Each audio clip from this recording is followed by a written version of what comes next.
Disorder Alliance. It's our pleasure to be hosting you today. And to start with introductions, I'll kick it over to you, Dr. Subramanian. Thank you so much. Well, so excited to have all of you on. The numbers are growing and we're globally connecting. You may hear some drumming in the background. I don't normally have this going on here, but I have a child who's got some music classes going on. So that should dissipate, but we'll have some extra noise in the background at my house today. But thank you so much, Simon, for joining us from literally across the globe. I'm so excited. I had the pleasure of meeting Simon a few years ago and have just been so impressed. He actually chaired a section of the World Parkinson Congress in which Dr. Mishley and Dr. Kluger and we were all in talking about integrative medicine, and have just been inspired by Simon and all the different things that he's been involved in ever since then. So really excited to have him, and he's woken up bright and early along with some other Australians. I think it's like 7 in the morning and on a Saturday. So instead of sleeping in, he's joined us and has been kind enough to share his wisdom today. So we're so excited to have you, Dr. Lewis, Simon. And I will tell you briefly about him, but he has so many different things that he's involved in and interested in. It was so hard to come up with just one narrow topic, so we might have to have him back on. But he is a consultant neurologist and a professor of cognitive neuroscience at the University of Sydney, and you see that beautiful background there with the Opera House and the bridge and everything like that. And I had the pleasure of hanging out with Simon not that long ago. It seems like years ago now, but I think it was last September when Dr. Padma Kumar, who's going to be on a little bit later on in the series, invited us to give some talks together at a fabulous meeting of minds with some geriatricians and some different folks from literally across the world, and really great to learn so much about how people are approaching Parkinson's from geriatrics perspectives, from neurology perspectives, and just an international collection of folks. So we'll be bringing you some of those folks with the content that's coming up. But Simon is going to talk to us a little bit about one of his passions to begin with, and we might hop around. And he has himself a fabulous website with a ton of videos and amazing content. So we'll be sharing that as well so that people can get educated on his passion for Parkinson's disease. And he's really such a patient advocate. So really excited to have him speak to us today. So Simon, maybe I'll let you tell us a little bit about how you got into neurology and why medicine, and specifically about Parkinson's disease, and then the specific, maybe a couple of passions that you've been focusing on with your research and clinical care these days. And we can then have you speak about the specific topic of gait and freezing, and then we'll sort of hop around. Well, g'day, good morning, and good afternoon to everybody, and thank you so much to the PMD Alliance for inviting me to do this presentation and connect with everybody. It's obviously a very difficult time for us all around the world, and I know that I can see the people dialing in from all over the States and Europe and UK, and obviously you're having to do it very tough compared to how lightly we've been touched by the pandemic here in Australia. So I realize that it's a very difficult time for everybody. Indu, it's great to see you this morning, and I'm sorry that we can't do this in person. So in terms of getting into neurology, I think I tried pretty much every other specialty and I was no good at them. And I realized I might as well be no good at something I enjoyed. So I figured neurology was good. And then in terms of the Parkinson side, at the time that I went into neurology, you couldn't get a gig, you couldn't get a training job unless you'd done some research, the limited numbers. And literally the first job that came up was a study with Roger Barker in Cambridge. You should definitely get on this platform if you can. And Roger basically is a very vibrant guy. It was literally the first job that came up. And the beauty that I had was that Roger had done all the hard work setting up a research clinic. And he'd taken 5 years to set up a clinic there. And in that 5 years, I think he'd seen about 4 people. And I said to him, well, that's not very many. He said, well, that's why I got the money to get you. And so in the first 4 months of being in that job, I saw 200 patients through that assessment clinic. Most of them I went and visited at home because I couldn't get the space in the clinic. And that really did give me the passion for Parkinson's, because basically, if you go through medical school, you think about Parkinson's very differently to when you actually start seeing it in practice. And it's funny because there's a completely different view to seeing patients who come to see you in the clinic versus going to see somebody in their own home. When they come to the clinic, the wife will always say to you, oh, he's never like this at home. He can't walk. He's never like this. He's very confused. And of course, they come into the clinic and they put on their best behavior and you think, wow, they're amazing. And of course, the wife takes them home and they, want to beat them around the head. And it's funny because it leads into this topic this morning. And I remember it very distinctly. I was visiting a gentleman out in Norfolk in the wilds of England. And he had one of those front doors which has a sort of frosted glass window. And I remember seeing this shadowy figure coming up the corridor, and then it disappeared, and then it reappeared, and then it disappeared, and then it reappeared, disappeared. And when the door opened and he turned and walked back down the corridor to let me in, I realized what was happening. He was freezing and falling down. And I'd never seen anything like this before. And of course, he took it in very good part, very British about the whole thing. He's like, oh, I'm always doing that. And, bang, hit the ground, up, bang, hit the ground. And I thought, what is this bizarre thing he's doing? And I really must confess that probably was the passion to start looking at freezing. And what I thought I'd do this morning is maybe take about 10, 15 minutes or so and tell you not so much about the freezing, but maybe about the angles of freezing, where I think we actually might make some breakthroughs, because clearly, what you will know as a clinician, and many others on this call will know, is that we don't really have any great treatments for freezing. And what I want to do is to, if you like, steer us in a direction that I think we might be moving in terms of getting better treatments. That sounds good. Maybe you can define freezing before we get into that too, because some folks on the call may not even fully understand what that means. Well, most commonly, we talk about freezing in relation to gait, so problems with walking. And we define it as the inability to move your feet properly. So despite the intention to walk, either you're walking along and your feet stick to the ground and you feel as though you've been glued there, or you're trying to walk and you can't get going, or maybe you can only make very small, non-purposeful steps. So that's the main area we talk about freezing. But my own feeling is that it's a phenomenon and it affects a lot of other things. So some of the work that I've been involved in, we've looked at freezing affecting the upper limbs. So people trying to do things with their arms and legs, and also freezing with speech. So I think the bottom line is that there probably is a common network, pathway, whatever, that underlies the phenomena of freezing. But of course, we most commonly see it in the context of gait. That sounds good. Thank you for defining that.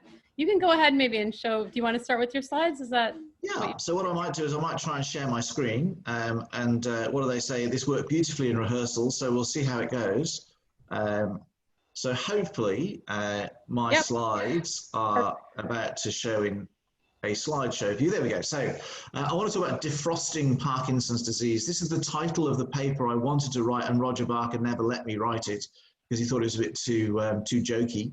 But I thought freezing and defrosting went together. So I will just say I just had a paper accepted, which I love the title of, which is Shaken Not Stirred. And it's about one of those spoons that patients might use for tremor cancellation. But anyway, defrosting Parkinson's disease. So this is not the problem.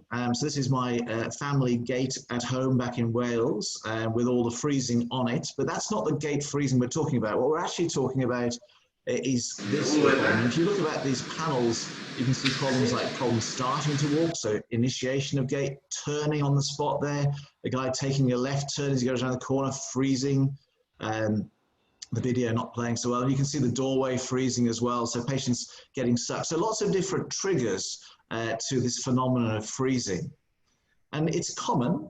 It can affect basically pretty much the majority of patients, especially as the disease progresses, which tells us, I guess, that probably the cell death that goes on in Parkinson's is playing a role. And we think mainly about dopamine, and often patients will complain that their freezing is worse when their tablets don't work so well. But we do see other patients who, say, look, my tablets seem to be working, but my feet don't seem to want to move. So there are these sort of nuances that we don't really understand. And what we really do want to focus on, as I say, is what should we do? And there's no doubt that exercise and physiotherapy is good for all of Parkinson's disease. And there is evidence out there to suggest that physiotherapy, specifically taking sort of big movements, lifting your feet up. This is work from Natalie Allen from Sydney, suggesting that if you do intensive 3 times a week at home and an exercise class once a month, there is a reduction in the amount of freezing that patients report. But unfortunately, that doesn't necessarily result in a reduction in falls. And that's one of the big things because, of course, falling over puts you into a nursing home. So that's a real concern. But definitely, we think patients should be doing exercise, and specifically exercises where they make big movements and focus on their feet. One of the things that we recognize with Parkinson's is that Parkinson's tends to affect automatic movement, the things that you don't think about doing. And obviously with gait, you don't think about walking left, right, left, right, left, right. What you do with physiotherapy is you try and get people to use the thinking parts of their brain. So the cortex, because that area is less affected by the Parkinson's. So the deep areas, which lose the dopamine, which are mainly involved in automatic movements like gait, are absolutely ravaged by Parkinson's disease, but there's more compensation, if you like, from the thinking parts, the gray matter. So our programs are really trying to make those thinking parts more automatic, but it's very hard. It's very intense for people to be thinking about their walking all of the time. It's draining. It's a bit like, you know, people who are driving. When you drive on your driving test, you know, and the examiner's sitting next to you, your hands are in the right place. You're always looking at the wing mirrors and things. But as soon as you get on your own, you forget about that, and you use your automatic systems. And this is really what we try and do at the basis of physiotherapy for freezing, is to try and make those more focused efforts more natural and automatic. And there are some more recent approaches to this to try and stimulate the brain. And this is just one example of a study where patients were doing obstacle training in a swimming pool. So walking around in a swimming pool is generally safer because if you fall over, you're saved by the water. And what these patients were asked to do was to sort of, if you like, practice lifting their feet.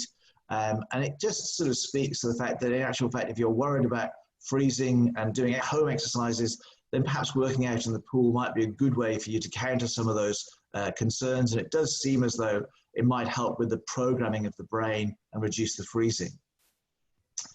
One of the other things that people know about is the idea of cueing, and this is a classic sort of video of a patient who sees lines on the floor and can walk very well when he's got a target. So he's focusing, so using that thinking part of his brain to focus on movement. But there you see him sticking because he can't quite focus, and then he gets the lines and away he goes again. So this is one of these examples of cueing, something we know that can relieve freezing to some extent. So there's been a whole bunch of attempts, so visual like lines, or putting a light on the floor, attaching a drinking straw to your walking cane and stepping over it, audio cues like a metronome, tick-tock going away, and also tactile cues, so vibration in the shoes, just to give you some feedback to focus on.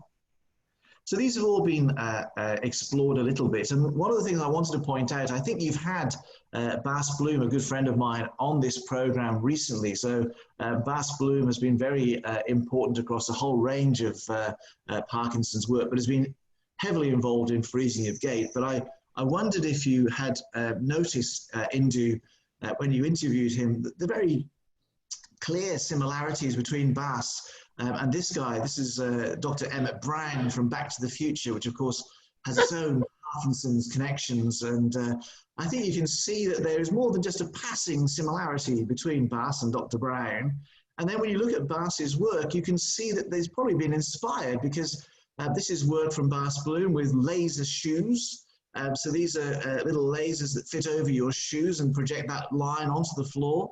And this is work published suggesting that perhaps patients can get a cue from these lines. And I'm told this is the prototype. Bas, I think this is going to be the next level of laser shoe. I don't think they've got this one quite in full production yet, but just the idea of tapping into this cueing. And one of the other things, of course, that Bas is very famous for is his work as a Dutchman with bicycles. And as you know, the Dutch have got a strong tradition with bicycles. And this was work published a few years ago now, where a patient from the Netherlands really struggled with freezing. But of course, you put him on a bicycle and he can cycle very well. And of course, Bas again has his own passion for bicycles. This is him just going to work. This is his normal attire for the clinic, I gather.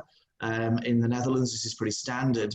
But he's translated this into the idea of a walking bike, or a balance bike, as we say. And this, again, is another way of trying to get patients mobile in their own home. But it's got to be pointed out, these cueing techniques and this is work from Alice Neubohr from Belgium, they've got modest benefits on freezing, this cueing stuff. So maybe a 5% improvement, often unsustained. So you need this constant cueing. And people habituate. So they look at these lines, or they look at the lights on the floor or whatever, and the effects or the benefits wear off. And so we don't have very much data on those commercial devices yet to suggest that they are going to be beneficial.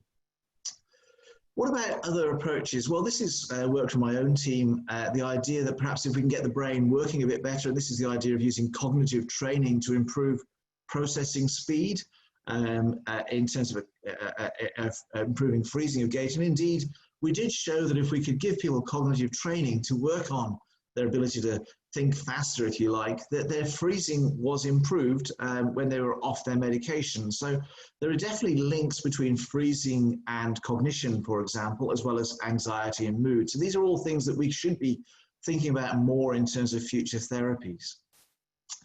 People always want to know about medications, and really, I guess the headline story is that people have tried various medications. This is Ritalin, methylphenidate, amantadine, which is a Parkinson's drug, and really they're very limited in their benefits. A more recent study using a drug called istradefylline, targeting not dopaminergic therapies, this published just at the end of last year, suggesting perhaps this drug might have some benefits at reducing freezing, but again needs more work. So it doesn't look like we have a tablet that is simply going to fix freezing of gait.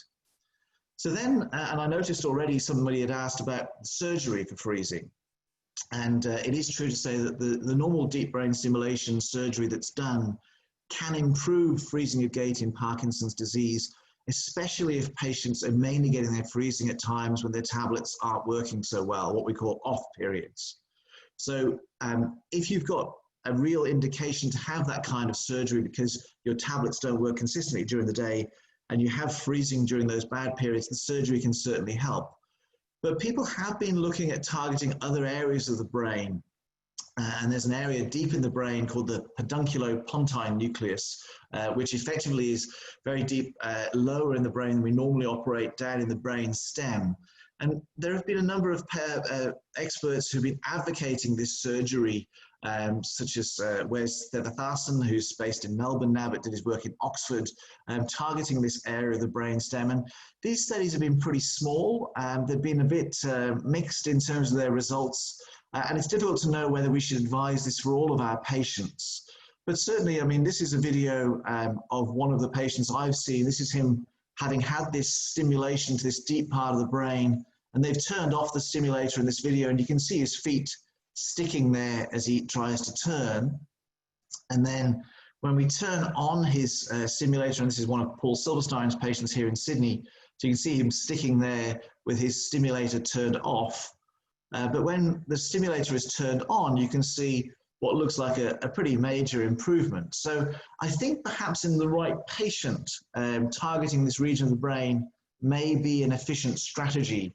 But it is very major surgery. You know, this is deep brain stimulation surgery, but targeting a part of the brain that's very deep and much more risky, I would suggest, unless we knew good evidence that it was going to work. So what's less risky is the idea perhaps of monitoring the brain from the outside. So this is a patient wearing a cap with electrodes on the top, a bit like an ECG where you'd have a heart recording, but effectively a brainwave recording. And we can slim this down, and this is a video of one of my patients wearing a little headband. He's got some other devices on his the headband on his brain is really just listening. And you can see he's freezing here as he gets to the box. And that headband is recording the activity in his brain. And what we've been able to show across a number of different studies now is that we can actually detect signals from these brainwave recordings that reflect changes that occur, in fact, about 5 and even 2 seconds before people stop walking. So before the freezing happens, there are these changes in the brain areas which we think might give us a way, if you like, of detecting freezing in real time, which of course might then be hooked up to some kind of cueing mechanism, maybe a biofeedback system where you have a headband that by Wi-Fi alerts a patient that they're about to have a freeze and at least gets them safe so they can stop falling over. So that's something that I think is less invasive, but just going back to something that's a bit more invasive, this is work that we published, I think, at the beginning of this year. Again, going back to the operating theatre and looking at patients having deep brain stimulation surgery. And what you're able to do during that surgery, because patients are awake, is to actually do some recordings directly from the deep parts of the brain parts that I mentioned, which we think are affected by freezing. And one of the things that I've developed over the last decade or more is a virtual reality system where patients basically can use foot pedals like this to walk through corridors. And here you see a freeze episode as you get to that doorway. And so this is a paradigm that we've used now multiple times and correlated the amount of freezing that patients get in our virtual reality environment with the amount of freezing they get in the real world, to show that they can actually correlate with each other. So we think it's a mirror of what's happening in the brain in real freezing. And I mentioned freezing as a phenomenon. And here's work that we've published now. And this is a patient awake in the operating theatre. You can see my team there at the bottom with some foot pedals. And the patient is awake. And he's looking at those screens that are in front of him. You can see that corridor there. So we're able to actually get the patient to walk down the corridor whilst we're listening, as it were, to the brain with the electrodes that are going in as part of the surgery. And there's the screen there. And what we showed was that as patients are freezing, there's a different firing pattern that happens just before the freeze starts, and then a different firing pattern again just when the freeze ends, so when the feet get moving again. So what we're optimistic about is that this might be a way of detecting freezing in real time in patients who've had surgery. Now, we normally don't do surgery because of freezing. And one of the big questions we wanted to know the answer is, well, what about just stopping? So, you know, clearly when people freeze, they stop walking. But what we actually found was there was a very different signal. The red line here is what happens during freezing versus the brown line, which is what happens when somebody voluntarily stops their feet when they're walking. So you can see there that there's actually a difference between the amount of signal coming out of the brain. So we think that this might be a very sophisticated way in real time of detecting freezing. And we have got some studies out there that suggest if we could just change the deep brain stimulation pattern for just, say, a few seconds leading up to when that was going to freeze, perhaps we could stop or abort freezing episodes in real time, which would be a whole new way of using deep brain stimulation, which we normally use just to control tremor or these bad off periods. So there we have it. I think, you know, we obviously need to rely on physiotherapy and the other techniques that we have. We might look at some other medications, but I think the idea of ambulatory EEG, which is non-invasive, therefore every patient could wear a headband, maybe hooked up to some kind of biofeedback. I've always thought perhaps if you could detect a freeze in real time and then have a recording of your wife's voice saying something like, lift your knees, you're going to freeze, something that would stimulate you in real time, maybe that you wouldn't habituate to it. And then this other potential for what we call closed loop deep brain stimulation, where you'd have a surgery, the electrodes would be in place, they could detect in real time that you're about to have a freeze, change the stimulation pattern so that perhaps it isn't controlling your tremor, but for a few seconds it's controlling your gait, and then abort the freezing episode. So a sort of on-demand system, if you like. And hopefully this would reduce falls and keep people out of nursing homes. So I wanted to just take this opportunity to thank the people that did all the hard work, and there's just a few of them listed on there. And importantly, the people that pay for the work, and I'm very grateful to those people that pay for the work that we do. But more importantly, I just wanted to put up this slide, which is taken in 2017 from our charity walk here for Parkinson's.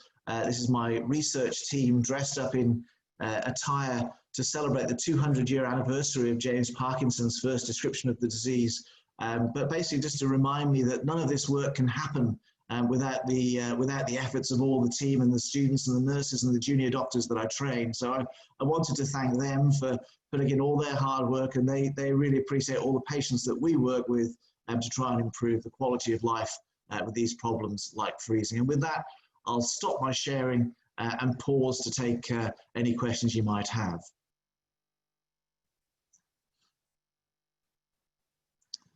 So somebody needs to unmute Indu, because I have to say she's got beautiful lips, but I can't quite work out what she's saying. Sorry. Okay. I think I'm unmuted now. That was really great. So interesting. So just, we'll take a few questions in a minute, but just to make it quite simple. So if you're freezing, so your feet are not moving when your brain tells them to do. So it sounds like maybe the first thing to figure out is if the pills, so your Parkinson's pills, or as you call them, the tablets, are working at that time, or if they're not working at that time. Or if you're basically, what sometimes we describe it as an on phenomenon or an off phenomenon, right? So there's this on time, what we call on time gait freezing, and if there's an off time gait freezing. So if it's when the pills have worn off, then it sounds like we could adjust the medicine and maybe fill in the gaps, and maybe that would help. But if the pills are working well and you're still freezing, then the algorithm would probably be next to try maybe to work with a therapist to see if we can work with some of the strategies with the bigger movements and walking more and things like that you described in that first slide. Are there other things that one can do environmentally in the home, maybe in the environment that people are in? And you've been to, it's so cool that you've actually, I didn't realize that you had actually spent time going to people's homes. And I think that's very revealing. We actually had Jory Fleischer on earlier in this series, who also has been doing home visits as part of an intervention that she's been doing. And I think, you know, now that many of us are doing these telehealth visits, I'm seeing sort of glimpses of the background of my patients' homes. And so maybe you could just speak a little bit about the environment and how it might contribute to freezing as well. Yeah, look, I think it's pretty obvious that one of the reasons that patients do well when they come to see us in the clinic is that hospitals generally have wide corridors with very little going on. And there's very good work out there from people like Quincy Almeida from Canada, which has actually objectively tested this and, if you like, cluttered the environment. And just to give you some idea again of how simple the brain can be and beautiful, if you think about driving again, and you're listening to the weather forecast, and then you see, you know, the potential for a child to step out into the road, you have no idea what the weather forecast said, because all of your attention, there was an attentional steal, and your brain did that for you without thinking. So the more cluttered your environment, your brain is looking for the threat, and that threat essentially occupies resources that otherwise would be dedicated to keeping your feet moving. So there is no doubt that simplifying the environment, making sure there's less clutter. The classic place to freeze, of course, is the toilet, because you walk into that room and you normally have to do a 180-degree turn if you want to sit down. A tight turn is one of the things that will trigger a freeze. So again, we need strategies to help patients. And so if you're going to do a tight turn, what we often will say to patients is, we want you to stand on the spot, ideally have something in your hand, so a handrail, and lift your knees and count. So it's, you know, 1, 2, 1, 2, and you're lifting your knees marching style. Very, very much not what you do normally. Not an automatic movement, but a goal-directed movement to try and reduce that freezing. That sounds good. And also sometimes even if in certain spaces, so if people go to the farmer's market or the airport or the theater and people are moving about, sometimes just that sort of a lot of things happening in the environment can also trigger. Yeah, it's the attentional steal, and you know, people can try and override this. You know, people have done things like putting lines on the floor at their own house, the old dance patterns where you cut out the footprints and you walk on the footprints. These things can be tried, but often they habituate, so people will get, if you like, immune to the benefits. Yeah, that sounds like it could happen, certainly. So just taking a few of the comments, and I just wanted to say that it sounds like you're having a lot of fun with these dress-up parties for the 200th anniversary. We actually had Ray Chowdhury on earlier this week, and he surprised me on this presentation showing, and I knew it was leading up because he showed the picture of the pub, and then he had a picture of me with holding a glass of wine because I ended up going out for the party in Parkinson's home, which was just magical. So I think we can all attest to how nerdy we are with James Parkinson and his description of the essay. But you know, I think we're all quite drawn to this disease for many reasons, and hence the need to celebrate many victories, but also to keep sort of fighting the fight with looking for these things that are unmet needs. So one of the questions here is about using a technology program called Clock Yourself that is a balanced gait training and cognitive training. that somebody's husband is using. Have you heard any results using this program? And if not this program specifically, you were talking a little bit about the cognitive training. Maybe you Yeah. can speak a little bit about that as well. Yeah, look, I think the trouble with a lot of these packages, and it's the same with the cueing devices, is that they look like they should work. They're packaged very nicely, and they often are sold at a price to excite, so they're not too expensive. The fact of the matter is that I think that you can definitely get benefit out of most of these packages if they are challenging you to do stuff that you would not ordinarily do. Doing something is better than doing nothing. In terms of cognitive training, we generally recommend lumosity.com or Brain HQ as packages that have got quite a good breadth. But the headline story for all of these things is a bit like medicine itself. So they always say the best medicine tastes terrible. So if you're doing a package and let's say you love Sudoku, stop doing Sudoku and go do something you find challenging. Because what you really want to do is to tap into the circuits that you don't normally use. And this is the same, you know, with gait and balance. So people who want to work on strength because they like that, it's great, but you need to be working more on balance and vice versa. So it's really about a holistic package. And, you know, one of the things you touched on earlier was, you know, we should use the medicines first and then use these other strategies. The advice that we give patients, and you do this, I'm sure, all the time, is do not wait until you get bad. You start your exercise programs, your balance therapy, your speech therapy from the day you get told you have Parkinson's, because what you want to do is have as much reserve in the system as possible so that if it was to get worse, that you'd go from a high point rather than a low point. And that one of the other things which Indu, you're very involved in is the concept of mindfulness. Now, I'm not an expert in mindfulness. I'd be silly to comment on it with you, but the idea of, if you like, focusing one's attention on the specific problem at hand is very much what I think about with freezing, because what you're trying to do is normally multitask. And if you slim down and focus on one thing and calm your brain, as it were, from all the other distractions, I think that's going to be your best strategy. But it is exhausting to do it all the time, just like trying to drive like you're on your driving test. Absolutely. Yep. Wow. Simon, you said the word mindfulness. I'm so proud of you. Next, I'm going to get you to say yoga, and then I'm going to send some chocolate over your way. Lattes. There's been some questions just about the type of exercises that you're generally recommending for your patients. And I agree. I think we've had Boss on, we've had a number of Becky Farley, who's the power, physical therapist. So many amazing people speaking about the wonders of exercise. Maybe you could tell us a little bit about your prescription for exercise. And you were talking about this holistic package. What kinds of things are you including in that? And maybe teach us a little bit about Australia. Are you having people meet a physical therapist actually on the day of diagnosis, like they do in the Netherlands, or what is the role of physical therapy along the course of the disease in Australia? Yeah, so just like most countries in the world, although we have a very good health system, it's not all singing or dancing, so it's very patchy. A lot of medicine here is done in private rooms and not connected to various other facilities. So you really are in a bit of a lottery, and especially in regional Australia, where we don't have as many of the therapists or the setups to go to. But you know, I recently posted a video on my website about the COVID pandemic and really tried to highlight the number of good online resources that are free that are out there, whether it's speech therapy, dancing, all of those things. In terms of the balance of exercise, you need everything. The bottom line is that Bas's work on exercise and getting your heart pumping and cardiovascular aerobic exercise really is targeting, does this slow the progression of the disease? Whereas you definitely need to work on balance, you definitely need to work on strength, you definitely need to work on flexibility and range of movement. And it's a bit like, effectively you're doing it, you're preparing for the decathlon. You're not preparing for the high jump. You have to prepare for everything with Parkinson's. And so, as I say, the danger is that people pick and choose the bit they want to do. Yeah. I can't agree with you more. So there's been a couple questions. We'll talk a little bit more about deep brain surgery, because these were some early questions that people wanted to make sure we got in right at the beginning so that we didn't miss them. So yep.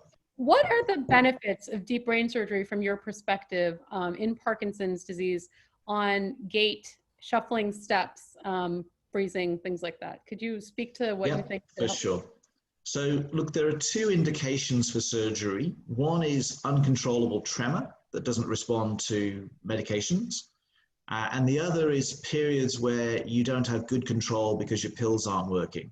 So wearing off versus periods where they're working too well, where you're having the involuntary dyskinetic movements. So those are very much the indications. Now, in terms of the best predictor for how your surgery will go, the answer is if your symptoms respond well to dopamine tablets, so levodopa therapy, then you would expect them to do well with surgery.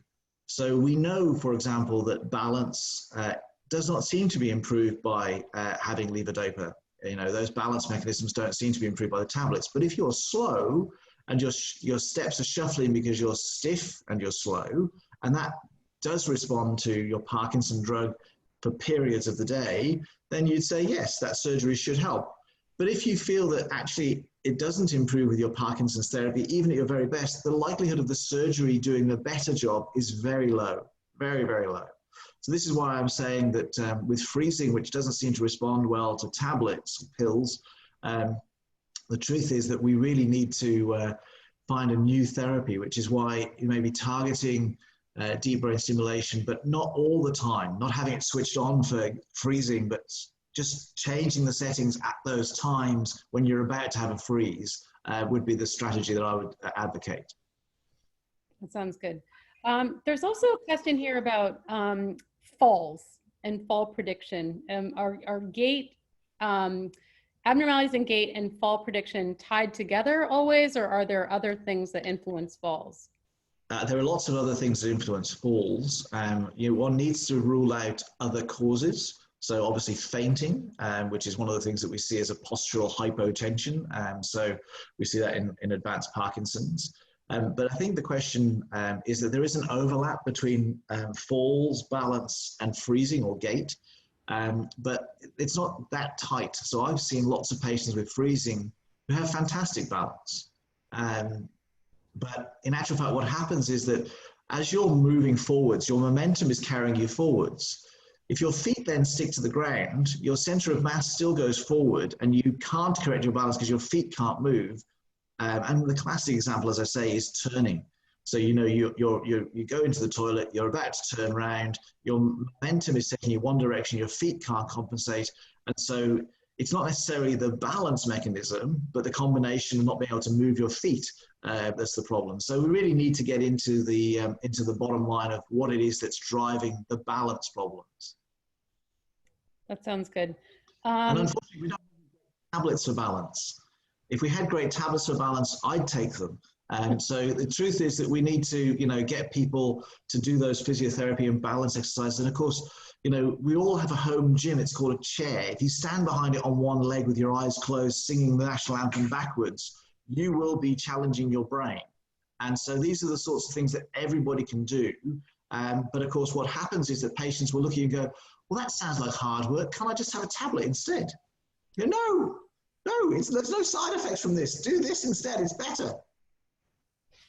That's very, very, very funny and sad, but true. That is definitely true.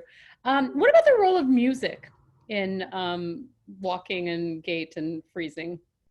Yeah, so it comes back to that audio cueing, and people do use metronomes. They do use walking, the music to improve their walking. The important part is to try and get the right rhythm. The fact of the matter is the faster you walk in Parkinson's, generally the shorter your step, and the shorter your step, the more likely you are to freeze. So you really want something that's got a nice even rhythm that you can lift your knees and get that longer step rather than trying to go fast. Most people are familiar with the idea of listening to the Bee Gees Staying Alive to do cardiopulmonary resuscitation, but that's too fast. We really need something that's got a nicer beat to it that people can keep walking. But the difficulty is, again, habituation. So you really need something to mix it up. And I think people find their own favorites. That sounds good. One thing we haven't really mentioned too much of is a walker. Chuck says that he manages freezing pretty well using a walker all the time. He's not fallen in 5 years. but recently he's noticed that the hands freeze and it sounds like they won't release from the walker when he stops using it. And he's managed this quite well by sliding his hands one at a time off the handles. Strangely, my fingers don't grip the handles. So, so maybe you could just speak to maybe the walker and a little bit more on the upper limb freezing situation. Yeah, so it is something that we see. It's not that common. I think the fact of the matter is that when people say, I've stopped falling because I use the walking frame, that's great. And what they're often doing is paying a lot more attention to their gait. The walker is slowing them down. They're not taking that risk. They're not trying to take off in a certain direction or turn without recognizing that they need to be more careful. So I think those are positives. And one of the things that I've done with a number of patients in the past with freezing is attach a drinking straw about 30 centimeters, maybe a foot from the ground at a level that patients can see it, and aim to kick it, as it were. And one of the other things, I don't remember those things that children used to wear on their head with springs that make a ball on the end, or something with flashing lights. Something that's visual and novel can be changed in there. And then in terms of this business of the hands freezing, often what will happen is it's usually goes hand in glove with anxiety. And we know from some of the research we've published that anxiety is a major predictor of who freezes. Not only predicts who's going to freeze in the next 12 months or 2 years, but also at the time freezes. Because when you get anxious, you actually steal away some of that resource we were talking about before, and the hands will freeze. So the idea of, again, practicing mindfulness, my goodness, twice in one lecture, and focusing on those movements and saying, okay, I'm going to relax at one finger, two fingers, and a counting strategy, very, very sensible way forward. So the great thing about patients is if you listen to them, you actually learn what you should be telling the other patient. So I'm always grateful when you hear these things. Do you guys have the U-Step walker in Australia? It's the walker that has a frame that's like a U, and then it has a laser that you can activate with a basket and a seat. We possibly do. I haven't seen many of those come through the clinic. I mean, it sounds a little bit like a forearm walker where you put your forearms on it and you're sort of more encased in it. And these things can be beneficial, but you're talking about very much more severe cases who require that. Okay. Yeah, it's not exactly a forearm walker. It's just a walker. I can certainly send you a picture of it, but it's made by a small company here, and it's pretty Parkinson specific. It is expensive, as some people are saying, but it's covered sometimes with Medicare, which is the insurance that we have here. And I think because of the laser, it can be helpful, and they have a metronome feature as well. Somebody's asking about Nordic poles and whether they seem to help with freezing of gait. It depends a little bit. If you've got somebody who is very good at using the Nordic poles to regulate their stepping, so if you think about Nordic poles, they're very unusual to walk with. They're much higher, and you have to make a very definite placement with the Nordic pole. And theoretically, you then have to make a very deliberate step with your feet. It's very hard to use Nordic poles subconsciously, and that's going back to this automatic gait versus not automatic gait. The problem I've seen with the Nordic pole walking is that people sort of phase out and they try to use them a bit quickly, and effectively they lose the benefits. So everything has to be slowed down and focused on one task at a time. It's a bit the same when patients freeze. So once you are frozen and you can't break the freeze, you need to focus all of your attention on making that first step so you can break the freeze. And you mentioned anxiety. I think this is quite an unmet need in the non-motor realm, which I know you're also passionate about many of these non-motor symptoms as well. What are maybe a couple of pearls that you have for an approach to anxiety in Parkinson's patients, and maybe even if it happens, maybe in the setting of freezing and maybe even outside the setting of freezing? Well, look, let's talk about a few do's and don'ts. Alcohol is often used as an anxiolytic by people to reduce the level of anxiety. But the problem with alcohol, of course, is it's very good at dumbing the balance organ of the brain. So this is something that, again, one wouldn't advocate alcohol as the treatment. The other thing that goes into that category, of course, is cannabis. And I'm amazed I've been on a talk for this long and nobody's talked about cannabis yet, which is fine. But the role of cannabis, and I think you may have had Benzie already on the program, which is great. It's difficult to have objective data about the cannabis because of the effects of cannabis. What I would just say to people who are thinking of considering it, if they haven't already done so, is there's a nice study from Israel that points out that about 10% of patients on medicinal cannabis, that is to say the cannabis that shouldn't make you go funny, about 10% of those guys develop hallucinations.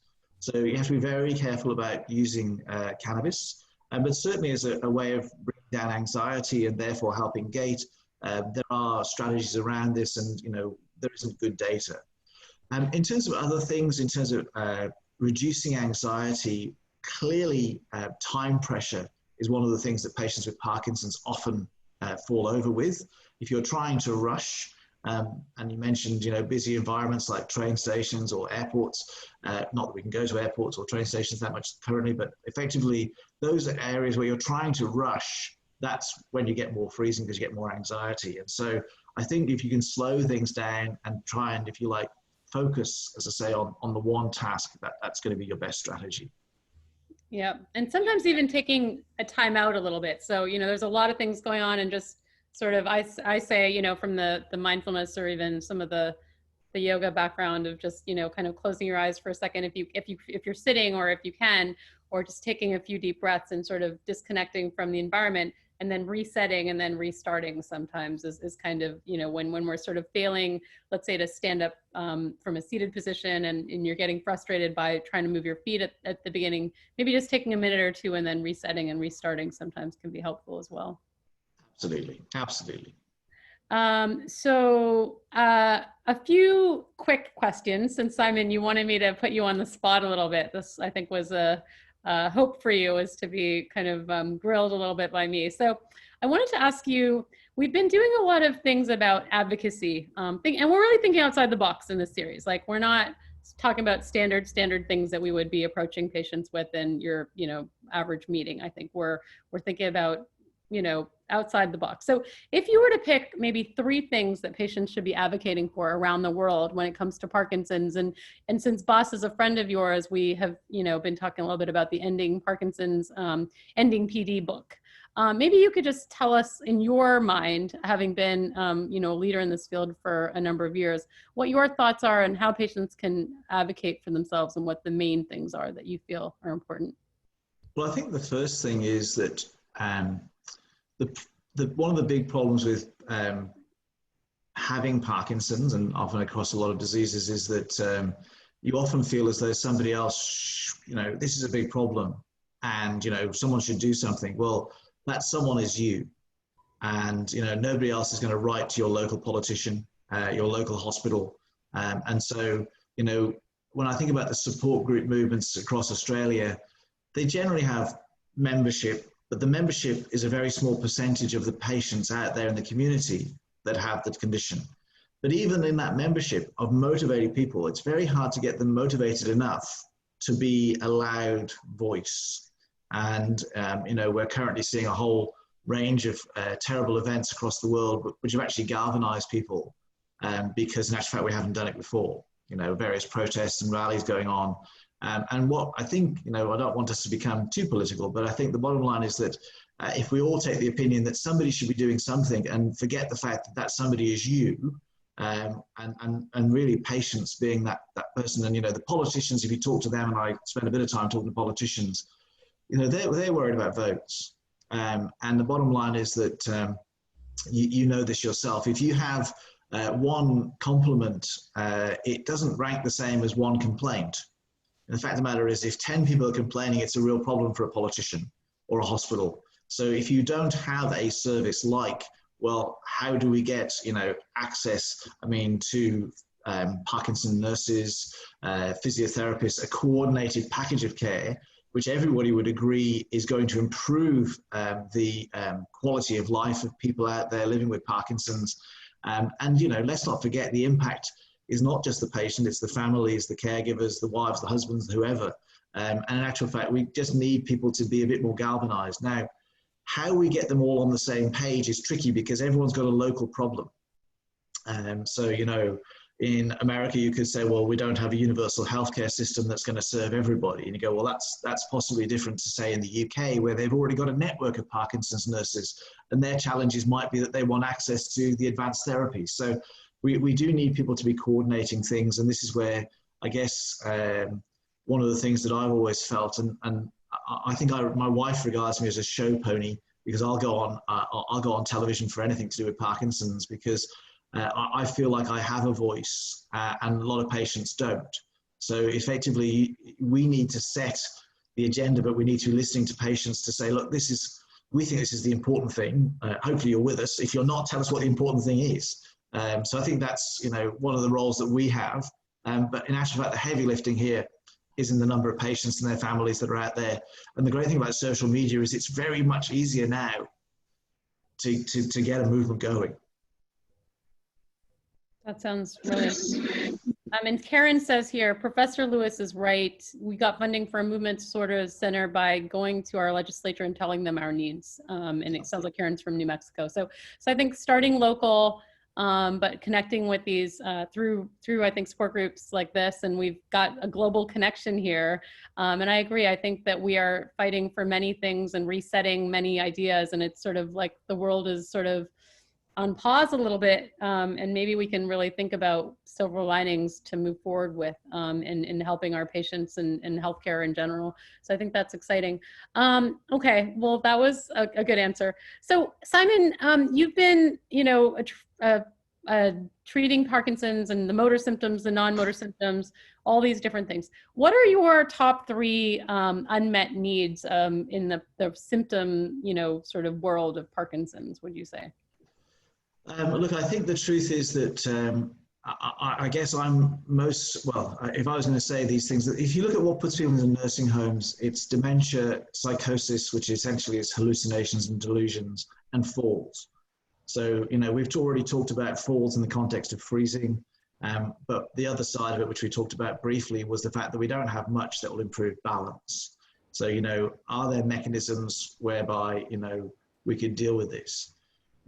Psychosis, hallucinations, so patients, with delusions, believing that their wife is, having an affair, or someone stealing their tablets or breaking in. We have very few medications that can deal with this, and there's very little appetite from industry to go down that path. And there's lots of targets in the brain in terms of the neurotransmitters that we could go for. And obviously, cognitive decline and dementia is huge. And I think, if you were going to wrap that up, what you'd say is, look, what we really need is to stop cells from dying at the earliest time. And so even if we can't stop them from dying, if we could slow cell death, so for example, if I had a drug that could stop people getting any worse, or if you like, change their path so that they, we currently see patients, and maybe over the first 5 years, if we say, look, if that was as bad as it was going to get over the course of your next 15, 20 years, I'd take that deal tomorrow. I'd take it today. It would be fine. So the idea, I guess, is really around disease-modifying therapies. And one of the great things in the last 20 years that I've been doing Parkies is that we've now moved to an era where people are actually talking about doing trials to see if we can slow the disease down. Now, just like Alzheimer's, we're going to see a lot of negatives along the path, but I'm excited by the fact that we're starting to see the trials happening and some thought behind the processes. So, we talked about trying to mobilize things globally, and the Australian federal government has supported this to the tune of 30 million Australian dollars over the next 5 years. Now, that's probably in US terms at $15 million. It's a drop in the ocean compared to what Pfizer could spend on this problem. But the key part is that we're actually talking about it. So in terms of the unmet needs, dealing with those non-motor features, and let's not even talk about apathy or anxiety or sleep disorder or bladder, but the things that put you into a nursing home like psychosis, hallucinations, dementia. And then the idea of saying, well, okay, how can we deal with all of these problems? And the answer is, well, instead of fishing people out of the river downstream, whether they've got hallucinations or dementia or whatever, we need to get upstream and see who's pushing them in. And so effectively have a disease-modifying therapy from the day you're diagnosed, or indeed, as part of my research is involved in predicting those people who are going to get the disease and treat them. But we need, obviously, those breakthroughs, and that's kind of an exciting area at the moment. That's great. Maybe you could tell us, we have about 4 or 5 minutes left. Maybe you could just tell us a little bit about that, predicting who's going to get the disease and how to help them research, because I think that's quite exciting, and it sounds like could be sort of, giving hope for the future of, catching this early so we can prevent, progression. So most people on this call will be aware of things like constipation and losing your sense of smell as features that we see that if you get those in later life, you seem to be at an increased risk of getting Parkinson's disease. So in terms of what we talk about, we say, well, your odds ratio, your hazard risk ratio is increased. And by losing your sense of smell, it's maybe 2 or 3 times higher than the background population. But one of the things that we've noticed over the last 5-10 years, maybe more, is people who start acting out their dreams during dream sleep, what we call idiopathic REM, rapid eye movement sleep behavior disorder. They're people who, if they don't have another cause for why they're acting out their dreams, over the course of the next 15 years, the vast majority, like 90% plus, will get Parkinson's or Lewy body dementia. So these people have got maybe 5-10 years before they get diagnosed. In that period, maybe longer for some of them, where you go, well, we're pretty confident you're going to get the disease. If we had a disease-slowing treatment, then you're going to get it now before you get the physical symptoms or the dementia. So it's an exciting area. There is an international study group, which we're part of here, which effectively is collecting these patients who act out their dreams in the hope that one day we'll have a breakthrough in the Parkinson's space that we'll be able to say, okay, well, let's take these people that we know are likely to get the disease and treat them at a time when they don't have it and see if they never get it. So that's where we're at. That's fabulous. So I wish you the best of luck with that. Well, I just wanted to thank you, Simon. I'm going to give you a minute to say something inspirational, something hopeful, and then we'll hand it back to the PMD gang. But I just before that wanted to thank you so much for waking up so early on that side of the world and joining us and bringing your wisdom and your inspiration. And people are asking about your website, and we'll give them the links and the videos and stuff, because I think they're pretty spectacular. We will, hear from you now for a minute or two before we close. So look, I mean, I'll take the opportunity to say thank you, not only you, Indu, but the PMD Alliance for basically being facilitators and advocates. I mean, the truth of the matter is that, as I said earlier, we really need leaders to help us, to if you like, bring us together. But, the truth of the matter is that we've got, I think, 200 people on this call, and perhaps there are more out there who'll watch a video recording of this later. And really, to you, you are the inspiration. The fact of the matter is that I showed you that photograph of my research team. I've got, everybody in my team is smarter than I am. It doesn't take much. They're all smarter than I am. Thankfully, they're younger than I am, they're smarter than I am. But the fact is, I take them all into the clinic with me to meet families with Parkinson's, because I want them to understand the problems that you face every day just to get on a call like this. I want them to understand that the effort it takes for you to get through your standard day, living with this 24/7, compared to us who are doing a bit of research, 2 hours or whatever with you, and then you're gone back to your own home. And so I can tell you from my perspective that we're inspired by you. So, the fact of the matter is that I think you're often looking up to us and going, oh, you do good things, and you kind of go, yeah, but I used to have a slide in my slide deck which basically had a picture of hamsters, and I can't do the research that I do with hamsters. They don't get Parkinson's disease. And so the truth is that we rely on people like the people on this call to help us to do the research that we hope will bring benefits back to the community. So I thank you all for providing that opportunity. Wow. Well, that was lovely, Simon. Thank you so much. There's a lot of positive, exciting comments. People think you're hilarious. They think your humor is very important. It's such a breath of fresh air to hear very serious subjects discussed with an injection of humor, and love how you think outside the box. So many, Andrea will send you all these comments because I can't read them all at this point, but thank you so much for joining us. It really means a lot to me, and we'll have a few more Aussies on the next few episodes as well of this, because I just wanted to bring you're all very fun and funny, and it's just been a pleasure. I will send Boss a copy of this video. I'm sure he will be amused as well. And so again, thank you for taking the time and for your hard work and inspiration. Look forward to your future research outcomes and things like that. To everyone at home, be safe, be well, and have a great weekend. And thanks again to the PMD Alliance for hosting. And we'll hand it back to you, Andrea. Yes, thank you, Simon and Indu. I think we have some new people joining us today. We always close with a goodbye wave.